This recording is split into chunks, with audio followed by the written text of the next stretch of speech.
Hello everyone, Eddie Smith here from Midwestern Marks coming at you with another book review. Today we've got Washington Bullets, the newest book from Vijay Prashad, which is essentially the history of CIA coups and assassinations. That's actually part of the title.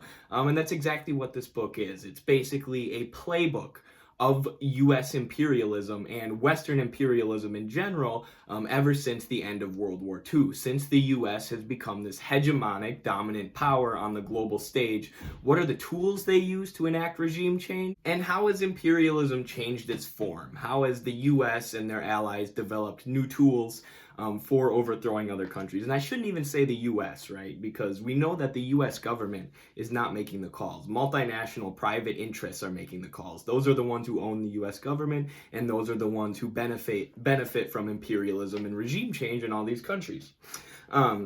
So I recently tried to put together sort of a manual like this, sort of a playbook of U.S. imperialism. It's much less thorough than this book. And I was worried when I started reading this book, actually. I'm like, oh, geez, my essay that I wrote for our journal, which is coming out soon about U.S. imperialism, is going to be totally useless compared to this book, because this is just a more detailed version of my essay. After finishing it, I don't think that's true. I think my essay still does have some value. It's more focused on the contemporary situation and the contemporary targets of U.S. imperialism, whereas this book is more covering the history, starting basically with the 1953 coup of Mohamed Mossadegh and the 1954 coup in Guatemala of Jacobo Arbenz. So yeah, Vijay just has a wealth of knowledge that can only be gained through years and years of experience. He says that in the sources of his book, in the section here where he talks about his sources, he says this has been gained through years of writing these books and through studying these things and studying in particular how these things are done in detail, how these regime change efforts are carried out and why they're carried out, for the benefit and for the profit of multinational corporations. And it's inspiring for me. I tried to underline everything I didn't already know in this book, because obviously I have my degree in politics. This is something I studied full time, but there were still a lot of things that I didn't know, including, entire coups, entire governments that the U.S. had overthrown that I had never heard about in my life. So that was interesting, and for me, as someone who studies this stuff, it was also nice to be able to read this book and be like, okay, my focus in Latin America, I have a pretty good idea what's going on there in relation to what Vijay knows about what's going on there. But when it comes to Africa and the Middle East, he just has a wealth of knowledge, and even Southern Asia that I just don't have yet because of the years of experience that he spent doing this stuff. And Vijay said something along the lines before of, I'm not a Marxist historian, I'm a communist historian. In that I don't write history to explain history, right? Just to talk about history. I write history so that people can understand it, and then so people can change it. So people can change the future. His Instagram tag is possible history, right? What can we do in the future? How can we learn from the past to create a better future? And that's what this book is, right? It's just a quick, direct, concrete explanation of how the U.S. carries out regime change, how they do imperialism, and how we should understand that so we can combat it. So one thing I focus on in my written review of this book is that this book really debunks the socialism has never been tried myth, right? You'll hear a lot of Western leftists argue that, and it's understandable considering the effect that the Red Scare has had and all the anti-communist propaganda has had on our population, right? It's hard to just run up to people and be like, hey, you should read Mao. They're going to be like, what are you talking about? Isn't communism evil and everyone who's ever believed in it evil? Right? But that leads to people in the U.S. arguing, well, no, communism's never been tried. Socialism's never been tried. And of course, that ignores the hundreds of thousands or the millions and millions of people who have fought and struggled for socialism and died for socialism. And those countries like Cuba, who during the pandemic shipped more doctors, an army of doctors around the world to help people, right? They've really built a system that at least seeks to put people over profit rather than profit over people, which is why the U.S. has held them under embargo for 60 years. Which brings us to the point that's going to be made in this book. Socialism has been tried, and every time it's been tried, the country who's trying it is faced with the full force of either the U.S. military machine, the U.S. and the Western financial oligarchy, and various other methods to do everything possible to destabilize and destroy these countries looking to build an alternative economic system and go against the interests of Western multinational corporations. So another interesting point in this book that it goes over is how the UN Charter was formed, or how the UN was formed in general. Obviously, we know the UN was supposed to be this international body formed after World War II. I believe it was formed in 1945, right after World War II, I believe. and with the idea that countries could stop any one nation from acting belligerently, right? That countries can veto other countries within the Security Council from intervening in countries needlessly. So, first of all, in the founding charters of the UN, you see that justification laid out in Article 41, I believe, for sanctions. It says that economic disruption and sanctions are allowed. And in Article 42, I believe right after that, it says that if that doesn't work, full-scale intervention is allowed. So the UN, although it's supposed to be an international body supporting peace, it essentially gave members of the Security Council free rein to do whatever they want to members or to countries who aren't members of the Security Council, except those countries in the UN Security Council each got veto power. So you could veto things that other countries were doing. So who were the 5 countries in the Security Council? China, the US, France, the UK, and the USSR. And the first 56 vetoes in that Security Council came from the USSR, trying to stop France, the UK, and the US from invading sovereign countries for imperialistic aims to increase the profit of multinationals, like we know these countries always invade other countries for. The first 56 vetoes were from the USSR. Now, after the dissolving of the USSR, the dissolution of the USSR, I should say, all these countries lost the umbrella of protection that the USSR had provided from within the UN. One of these countries is Iraq. So during the Gulf War, George Bush Sr. shows the Saudis fake satellite images of Iraqi troops on their border in order to get the green light to start bombing Iraq. They begin launching a full-scale intervention effort against Iraq, bombing them like crazy, and Saddam Hussein is wondering, where is the USSR? Why aren't they coming to help us? This is in 1990. Well, the USSR had already begun dissolving, so they couldn't come to the help of Iraq. At that point, the US bombed Iraq to a pre-industrial state, bombing their farms and bombing their industry. After that, they kept them under a brutal sanction campaign or sanction regime for 13 years before again invading the country, obviously with the 2003 invasion of Iraq, killing millions of people where they've occupied to this day. And what that story made me think of specifically, and maybe this is me being an online political commentator, and not that I want to bring up Vosh again unnecessarily and start unnecessary conflict. I don't think he's the worst thing in the world. I agree with a lot of his opinions, but you had that conflict between Vosh and Hakim, where Vosh was essentially saying that Hakim, the Iraqi doctor for supporting the Soviet Union, is the same thing as like a Nazi. Meanwhile, Hakim's country was bombed to a pre-industrial state by the U.S., held under economic embargo, and then invaded and occupied. And Hakim's told this story, half of his childhood home was blown up by a U.S. missile strike. And it was the USSR who was creating an umbrella or creating a shield around Iraq, stopping the U.S. from doing that. And as soon as the USSR dissolved, in comes the U.S. and destroys Iraq. So then you're going to call Hakim, the person who lives in Iraq and works as a doctor, a fascist because he supports the USSR, who is protecting his country from being destroyed? I mean, come on, think about things from his perspective a little bit. It's easy for you to say, sitting in the middle, of the richest country in the world, of the imperialistic nation, making a bunch of money playing video games, to accuse an Iraqi doctor of being an evil, bad tanky because he supports the USSR, who protected his country from being devastated by bombing campaigns and protected millions of his countrymen from being killed, which would later happen at the hands of the US when the USSR dissolved. So that's enough about Vosh, but I just wanted to make that point. So like I've been saying, Professor Prashad talks a lot about how imperialism changes form. I don't know if he uses those words exactly, but that's how I look at it, kind of a dialectical change for those who are into dialectics and German philosophy there, between the different forms of imperialism.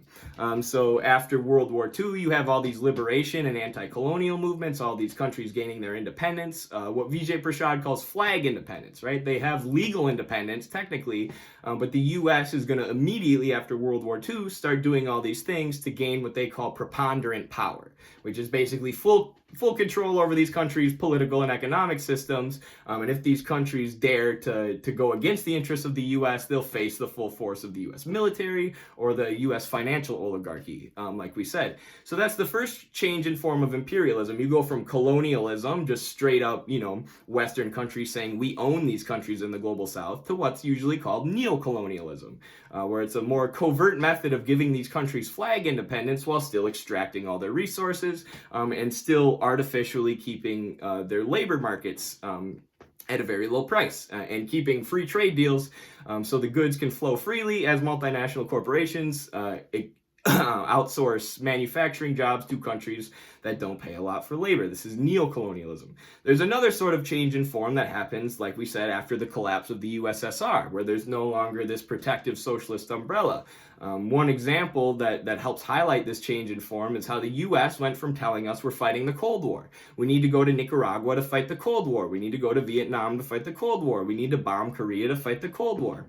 After 2000, it becomes the War on Terror. It's the same thing. It's the U.S. invading countries at the behest of multinational corporations, but it's got a new name, right? It's a change in form. And there are new techniques that develop as technology advances and as, capitalism grows and changes.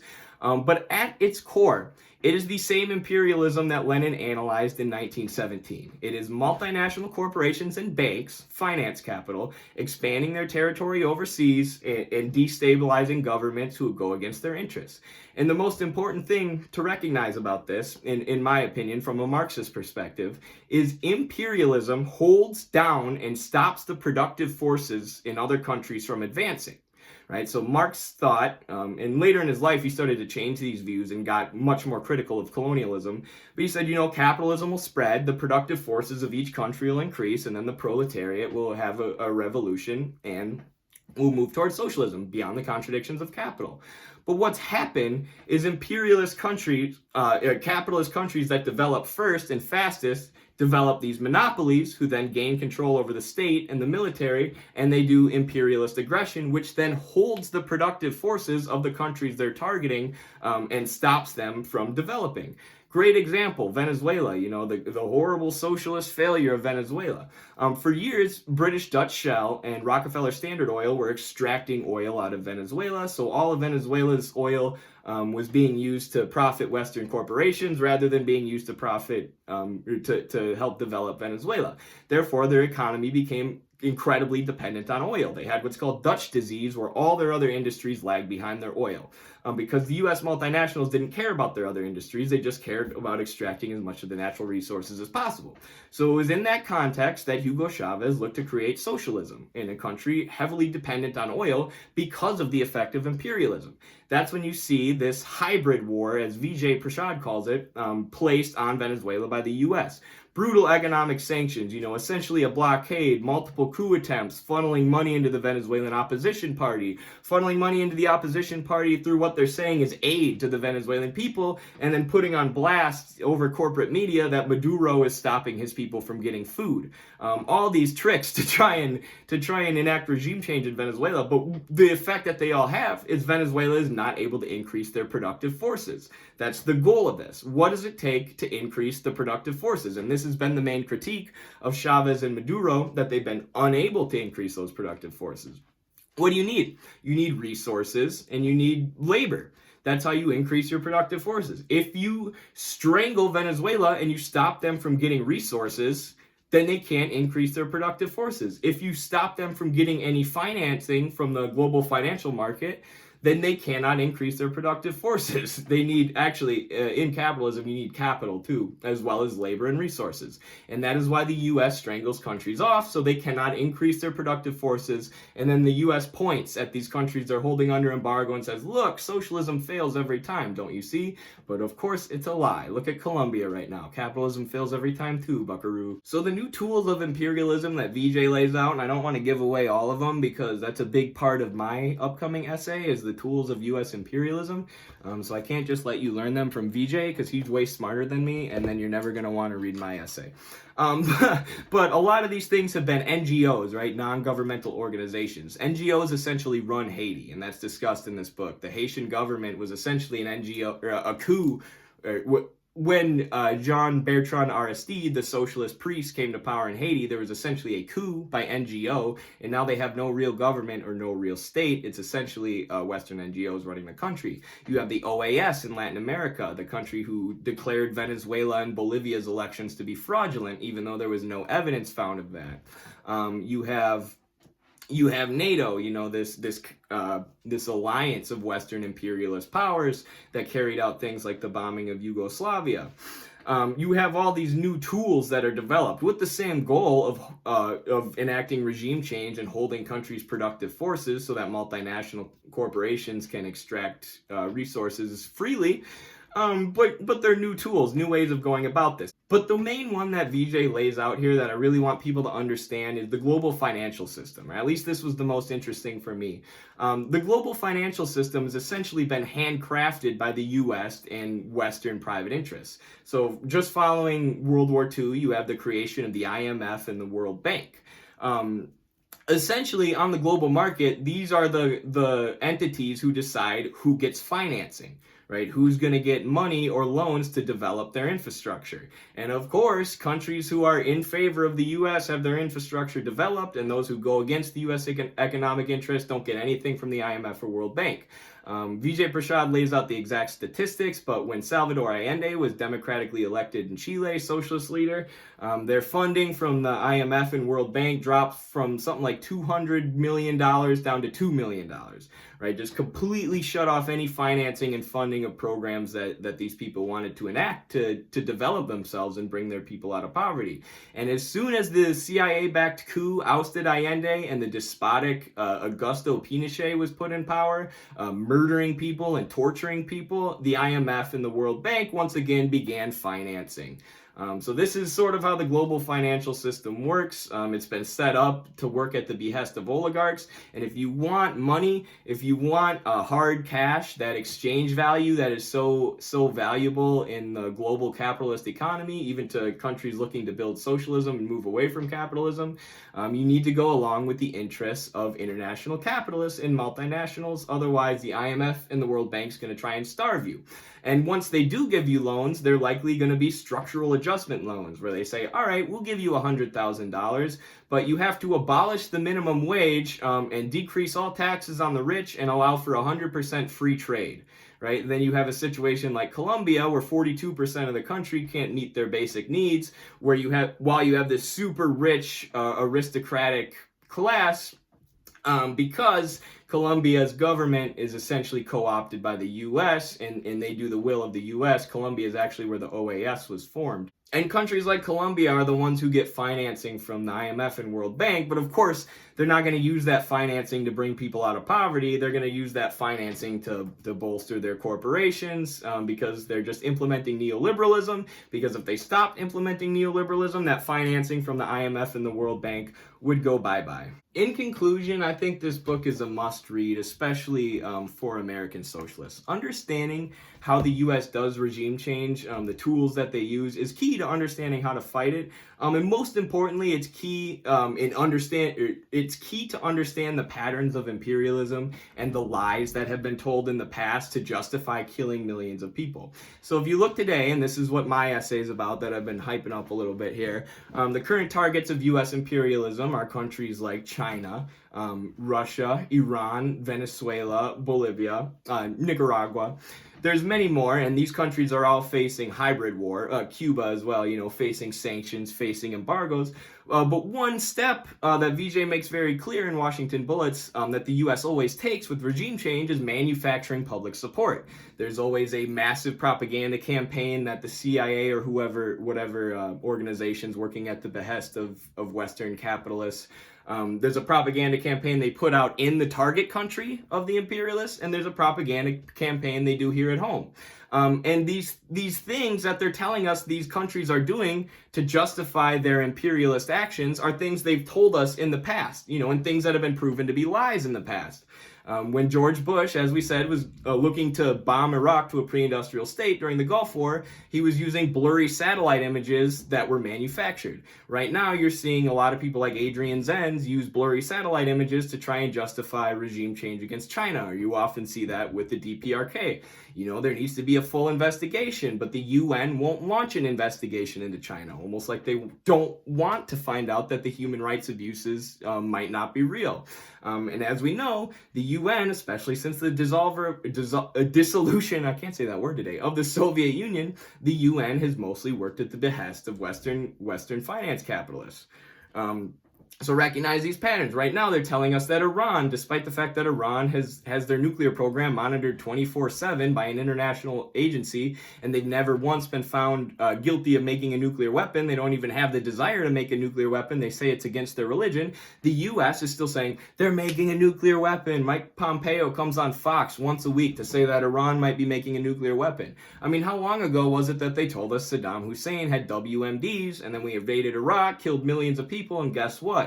He never had WMDs. You see these patterns repeat themselves. Same thing with Venezuela and Bolivia. You have the OAS crying fraudulent election as the U.S. funnels money into the opposition party. You need to be privy to these things. You need to be aware of the patterns and the techniques that the imperialists and the corporate media have used to justify killing millions of people in the past, and understand that they're still trying to do these things. These tools have evolved. There are new tools. There are new ways that the U.S. goes about enacting regime change, but imperialism has never stopped. Just because we call it neo-colonialism instead of regular colonialism now doesn't mean it's any better. It's still murderous. It's still carried out at the behest of finance capitalists, and as a socialist, it's your job to see through it, and it's your job to become media literate enough to not fall for the propaganda campaigns. But that's what this book is for, right? That's exactly why he wrote it. Like I said, he considers himself a communist historian. The goal of his writing is to help people understand how to change the world and how to build a new future. And my only disagreement, I guess, with Professor Prashad, and I wouldn't even call it a disagreement, I would just call it a difference in perspective, in that I think his point in writing this book was to give people a very concise and clear idea of how imperialism works. But also to unite the international proletariat and to give the international proletariat, meaning the whole worldwide working class, hope. Like, look, we've tried to build socialism, and Washington has interrupted it and killed and assassinated our leaders and done psychological campaigns against us and launched mass torture campaigns.